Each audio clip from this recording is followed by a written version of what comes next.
Bienvenidos a Susurros Siniestros, el lugar donde los ecos de la oscuridad susurran verdades que no deberías conocer.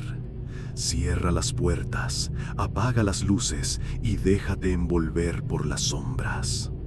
Esta noche te llevamos a un rincón olvidado de Michoacán, a una hacienda donde el tiempo se detiene y los susurros no vienen del viento. Esta historia te hará dudar de cada reflejo, de cada silencio y de las promesas que haces a los que amas.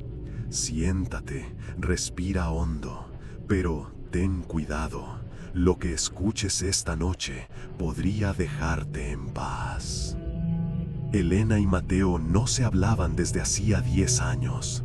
Elena, de 36 años, era periodista en Morelia, una mujer incisiva que desenterraba historias de corrupción con la misma obsesión con la que escondía su dolor. Su vida estaba marcada por la verdad, pero también por una culpa que la consumía: haber abandonado a su hermano menor cuando más la necesitaba. Mateo, de 32, había sido sacerdote en un pueblo de Michoacán, un hombre de fe rota que colgó su sotana tras un escándalo que lo dejó exiliado de su comunidad y de sí mismo. Su único vínculo era su madre, Teresa, una arqueóloga que los crió sola, una mujer enigmática que hablaba poco de su pasado, pero llenaba sus noches con relatos de haciendas antiguas y dioses olvidados. Hace un mes, Teresa murió en un incendio en su casa, dejando una carta: vayan a la Hacienda de los Lamentos, en Pátzcuaro. Lo que dejé allí es para ustedes. Perdónenme. La carta era un misterio. Elena y Mateo, unidos por el duelo y la obligación, decidieron cumplir el deseo de su madre.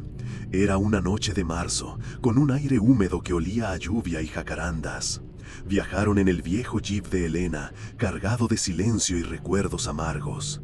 Elena intentaba romper el hielo, recordando cómo su madre los llevaba a museos, pero Mateo, con la mirada clavada en la ventana, apenas murmuraba.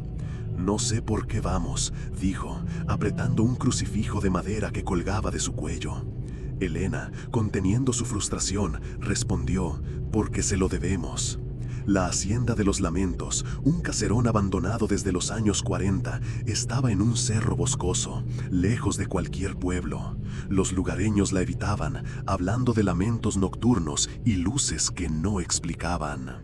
Llegaron al anochecer, con el cielo pintado de morado y gris. La hacienda era una ruina, paredes agrietadas cubiertas de enredaderas, ventanas rotas como ojos vacíos, y un portón de madera podrida que crujió al abrirse. El aire olía a moho y algo más, un hedor dulce y enfermo, como flores podridas. Elena llevaba una linterna y una mochila con la carta de su madre. Mateo, con una bolsa de sal y un frasco de agua bendita, caminaba detrás murmurando oraciones. «Este lugar está muerto», dijo, pero su voz temblaba. Dentro, el suelo crujía bajo sus pasos y los muebles cubiertos de polvo parecían congelados en el tiempo. En el vestíbulo, un retrato desvaído mostraba a una mujer con ojos penetrantes, sosteniendo un libro negro. «Parece mamá», susurró Elena, pero Mateo negó con la cabeza. «Es solo una pintura». Encontraron una escalera que llevaba al segundo piso, pero al subir, un crujido resonó, como si alguien caminara en el techo. Elena apuntó la linterna, pero solo vio telarañas. «Es el viento», dijo, aunque no había brisa. En el pasillo encontraron una puerta cerrada con un candado oxidado. La carta de Teresa mencionaba una sala de los espejos, así que forzaron el candado con una barra de metal.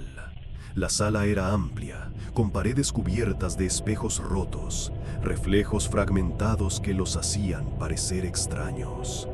En el centro, un altar improvisado, velas derretidas, un cuchillo ritual con mango de hueso y un libro encuadernado en cuero negro, idéntico al del retrato. Elena lo abrió, encontrando páginas llenas de símbolos purépecha y anotaciones en la letra de su madre. «Esto no es arqueología», dijo Mateo, retrocediendo. «Es algo más». Un lamento bajo, como un coro de voces apagadas, resonó en la sala. Los espejos vibraron y la linterna parpadeó. Elena, con el corazón acelerado, leyó una frase en el libro: el que ve, queda atado. Antes de que pudiera cerrar el libro, un susurro dijo sus nombres: Elena, Mateo. La voz venía de los espejos, pero también de dentro de sus cabezas. Mateo roció agua bendita, pero el líquido se evaporó al tocar el suelo, dejando un olor a azufre. «¡Tenemos que irnos!», gritó, pero la puerta de la sala se cerró sola, con un golpe que sacudió las paredes. Los espejos mostraban ahora reflejos que no eran suyos, figuras encorvadas, con rostros borrosos, moviéndose detrás de ellos. Elena, temblando, sintió una mano fría en su hombro, pero al girarse, no había nada. Lograron abrir la puerta, huyendo al pasillo, pero la hacienda parecía viva.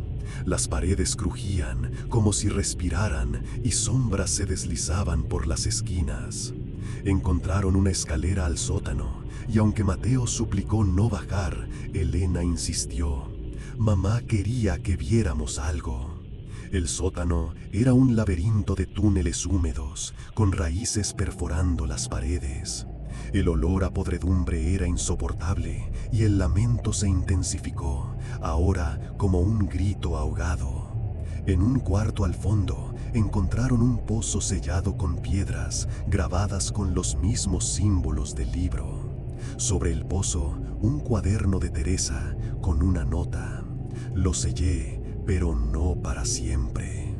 El suelo tembló y una risa baja, inhumana, resonó desde el pozo. Mateo, con lágrimas, dijo: «Mamá hizo algo aquí, algo que no debía». Elena, leyendo el cuaderno, descubrió que Teresa había participado en un ritual purépecha en los 80s, intentando contactar a los muertos para salvar a su esposo, el padre de Elena y Mateo. Pero algo salió mal. El ritual abrió una puerta, liberando una entidad que exigía ofrendas. Teresa selló el pozo, pero la entidad seguía atada a la hacienda, buscando a quienes conocieran su existencia. «Por eso nos trajo aquí», susurró Elena, con la voz rota, «para terminar lo que empezó». La risa se volvió un rugido y las piedras del pozo se agrietaron. Una mano negra, con uñas como cuchillos, emergió, rasgando el aire. Elena y Mateo corrieron, pero los túneles parecían cambiar, llevándolos de vuelta al pozo. Mateo, en un acto de fe, arrojó su crucifijo, pero la mano lo aplastó y un viento helado los derribó. Elena, arrastrándose, tomó el cuaderno y lo quemó, esperando romper el vínculo. Las llamas iluminaron un rostro en el pozo. No era humano, con ojos como pozos infinitos y una boca que susurraba sus nombres. La entidad habló: «Ustedes son míos ahora». Lograron salir del sótano, pero la hacienda no los dejó ir. Las puertas se cerraban solas y los espejos mostraban a la entidad, ahora con el rostro de Teresa, pero torcido, con ojos vacíos. Elena, llorando, confesó a Mateo que se sentía culpable por abandonarlo tras el escándalo de la iglesia. «Nunca quise dejarte solo», dijo. Mateo, abrazándola, admitió que había perdido la fe, pero no a ella. «Saldremos juntos», prometió. Encontraron una ventana rota y saltaron al exterior, pero al mirar atrás, la hacienda parecía más grande, como si creciera. Huyeron en el jeep, pero el lamento los siguió, resonando en el motor. Al llegar a Morelia, buscaron a una curandera, Doña Luz, quien palideció al oírlos. «Eso no es un espíritu», dijo. «Es un guardián, creado por sangre y promesas rotas. Los marcó al entrar». Les dio amuletos de obsidiana y les advirtió: «Nunca hablen de la hacienda o los encontrará». Pero la entidad no esperó. Elena comenzó a ver reflejos en cada espejo, no suyos, sino de la entidad acercándose. Mateo soñaba con el pozo, despertando con marcas en los brazos, como si algo lo arañara.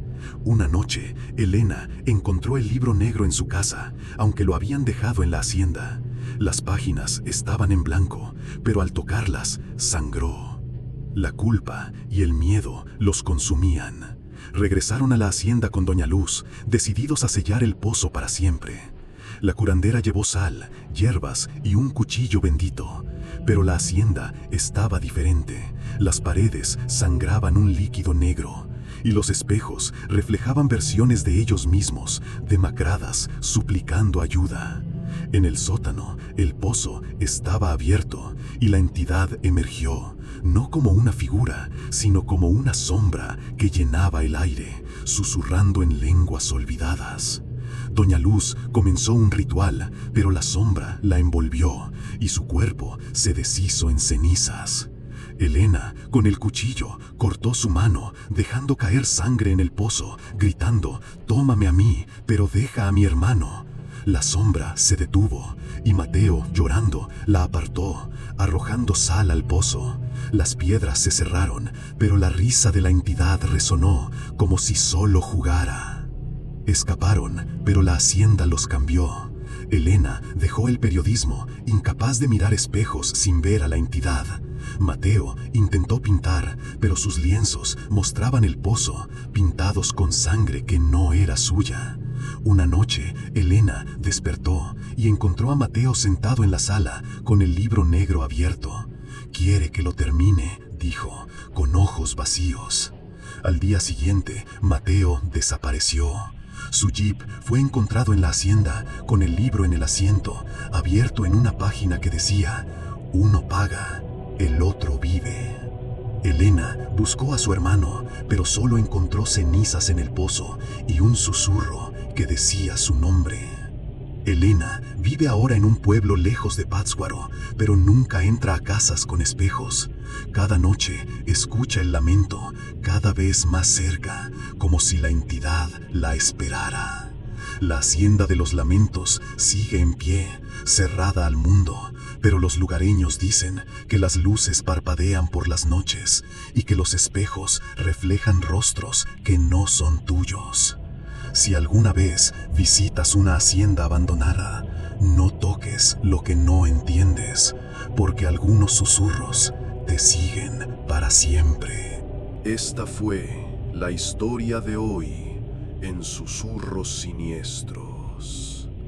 ¿Sentiste el peso de esa oscuridad? ¿O tal vez escuchaste un susurro mientras veías este video? Si tienes una historia aterradora que quieras compartir, envíala a nuestro correo.